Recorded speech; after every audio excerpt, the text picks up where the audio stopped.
¿Te imaginas que el artista que marcó tu adolescencia termine siendo tu peor trauma? Eso es justo lo que vivió Ivette Playá. A los 18 años soñaba con conocer a Alejandro Sanz. Lo seguía, lo admiraba, lo tenía en un pedestal.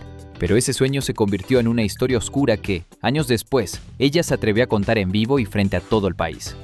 Lo llamó depredador sexual. Y lo más inquietante no es solo la acusación, sino todo lo que sucedió antes de que se atreviera a decirlo en voz alta. Era el año 2015.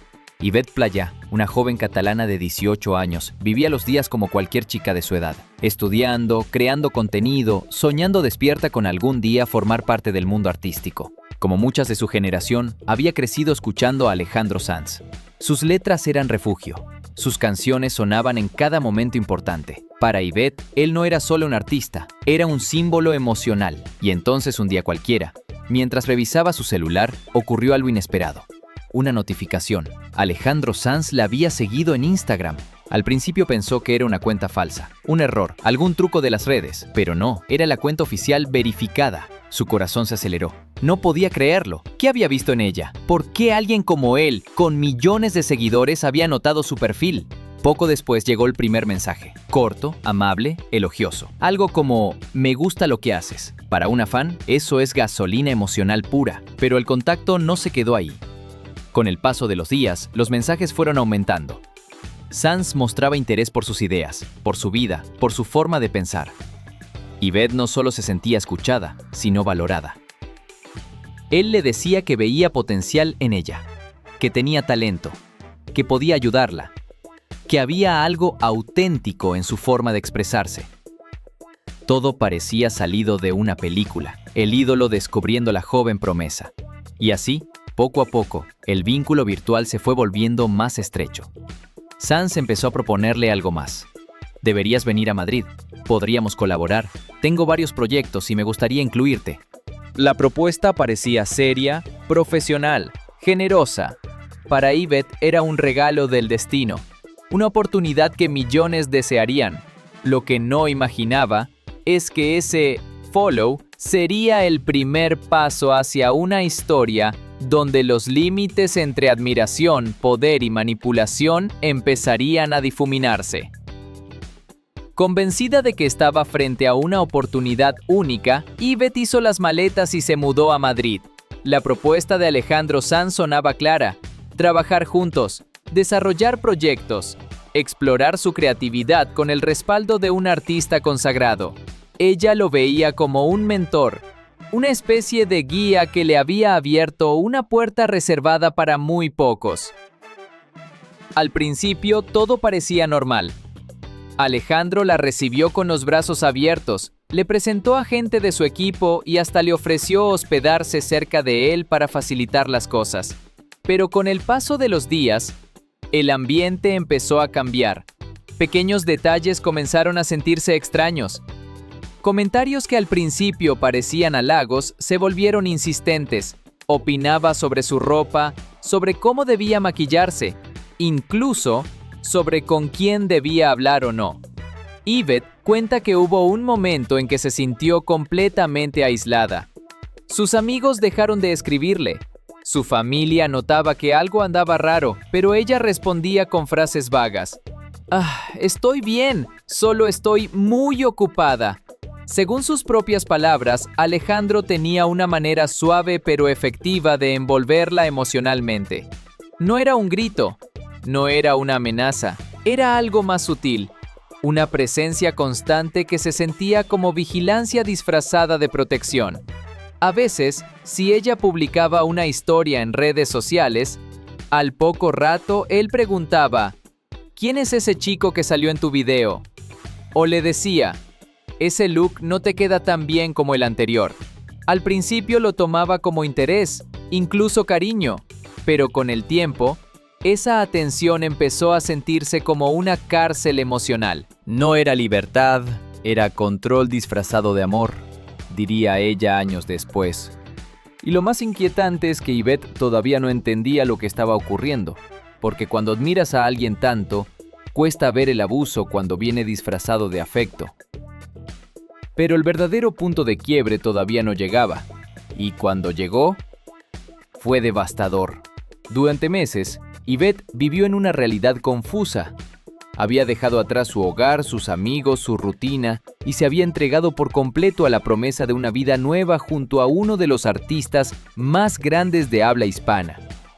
Pero lo que empezó como admiración profesional pronto cruzó una línea invisible pero peligrosa. Según sus propias palabras, fue Alejandro quien comenzó a acercarse más allá de lo laboral. Las conversaciones dejaron de centrarse en proyectos y pasaron a volverse más personales. Había coqueteos, insinuaciones y luego, un día, el paso definitivo. Yvette afirma que la relación se volvió íntima, pero ella no lo vivió como algo consensuado en igualdad de condiciones. En entrevistas posteriores, explicó que no se sintió libre para decidir, que se sentía atrapada en un juego emocional, donde decir que no podía significar perderlo todo. Yo estaba confundida. Lo admiraba, sí, pero también le tenía miedo. Dice que después del primer encuentro íntimo, algo dentro de ella se rompió, que ya no era solo una chica ilusionada, sino alguien que empezaba a verse como una pieza más en una dinámica controladora. Me usó, me manipuló. Me hizo creer que me necesitaba y que yo lo necesitaba a él. Pero todo era mentira. Yvette también confesó que comenzó a leer casos parecidos en internet, historias de fans que habían vivido algo similar con otras figuras públicas. Y fue entonces cuando todo le hizo clic. Las frases, los patrones, las emociones que había ignorado. Empezó a ver lo que antes no podía, que lo suyo no era amor, ni trabajo, ni cuidado. Era una forma de abuso disfrazada de privilegio, y fue en ese momento de lucidez cuando decidió alejarse. Pero salir de la vida de Alejandro Sanz no fue tan simple como apagar el celular y volver a casa, porque lo que venía después sería mucho más grande, más público y mucho más peligroso. Hasta ese momento, todo había ocurrido en privado.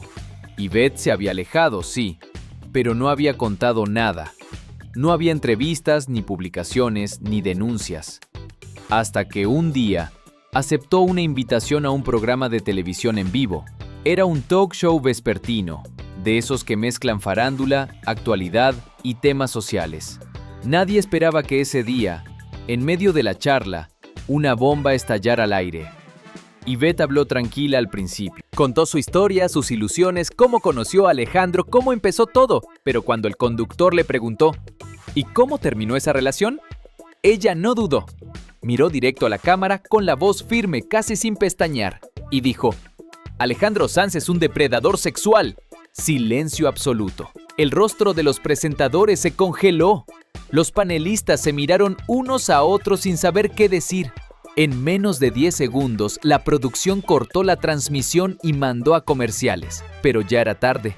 Ese fragmento quedó grabado y en cuestión de horas se viralizó en todas las redes sociales. En TikTok, el clip superó el 1.000.000 de reproducciones en una noche. En Twitter, el nombre de Alejandro Sanz se convirtió en tendencia con hashtags como Yvette habla y Sanz expuesto. Algunos fans la llamaron valiente, otros oportunista. Los medios se dividieron. Unos exigían que se abriera una investigación, otros cuestionaban sus intenciones. Pero una cosa era clara: la imagen intocable del artista se había resquebrajado y el escándalo apenas comenzaba. Porque mientras el mundo opinaba, rumores aún más turbios empezaban a salir a la superficie. Apenas unas horas después de que Yvette Playa soltara la acusación más fuerte de su vida, el ruido en redes se convirtió en tormenta y, como suele pasar en estos casos, las versiones comenzaron a multiplicarse. Algunos medios empezaron a insinuar que Yvette no habría actuado por conciencia, sino por dinero. Una versión decía que, semanas antes de la entrevista, ella le habría pedido una cantidad de dinero a Alejandro Sanz a cambio de su silencio. Otra, completamente opuesta, aseguraba que fue el propio Sanz quien habría ofrecido dinero para que ella no hablara públicamente. Ninguna de las dos partes confirmó ni desmintió esos rumores de forma directa. No hubo pruebas, ni capturas, ni audios filtrados. Solo frases anónimas, supuestas fuentes cercanas y notas sin firma replicadas por decenas de portales. La palabra extorsión empezó a circular con fuerza. Pero también la palabra censura. ¿Estaban intentando desacreditarla? ¿O todo era parte de un plan calculado por ella para sacar provecho mediático? Nadie lo sabía con certeza. Lo que sí quedó claro es que el caso había dejado de ser solo una historia de abuso. Ahora también era una batalla de credibilidad. Y en ese nuevo terreno, todo se volvía más turbio.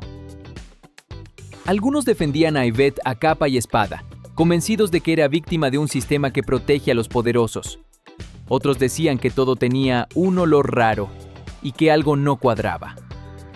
En ese fuego cruzado, Alejandro Sanz mantuvo el silencio durante varios días. Y cuando finalmente habló, no calmó las aguas. Al contrario, su respuesta reavivó aún más el debate. Después de varios días de silencio absoluto, Alejandro Sanz finalmente rompió el hermetismo. No lo hizo en un comunicado oficial, ni en una rueda de prensa. Lo hizo desde donde siempre se ha sentido más humano, su cuenta personal de X, antes de Twitter. El mensaje fue breve, directo, pero cargado de intención.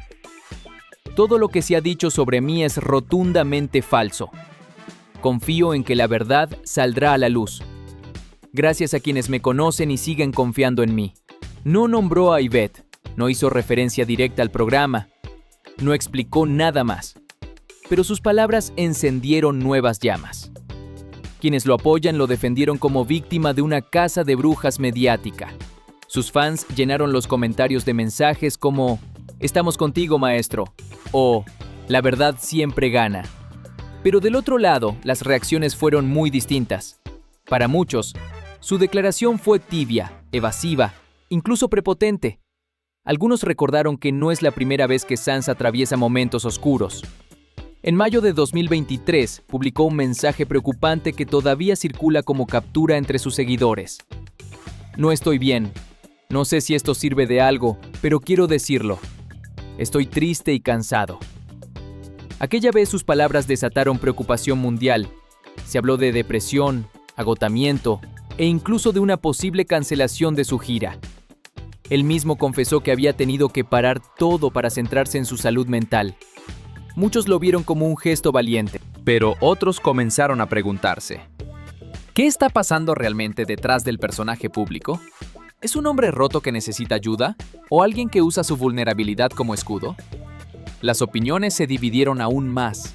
Algunos creían que sus crisis eran señales claras de que había algo que no estaba bien en su interior, que necesitaba ayuda urgente. Otros lo acusaban de usar su fragilidad como excusa para no enfrentar las acusaciones de frente. Y en medio de ese debate, ni Yvette ni él volvieron a hablar directamente el uno del otro. Pero el daño ya estaba hecho. Su imagen pública había cambiado. Y aunque no había denuncia formal ni proceso legal en curso, la reputación de Alejandro Sanz estaba bajo juicio público, sin posibilidad de apelar. Hoy, ni Yvette Playa ha presentado una denuncia formal, ni Alejandro Sanz ha sido citado por la justicia. No hay proceso legal, no hay pruebas físicas, no hay grabaciones ni demandas. Pero eso no significa que el caso esté cerrado. En el Tribunal de la Opinión Pública, el juicio continúa a diario.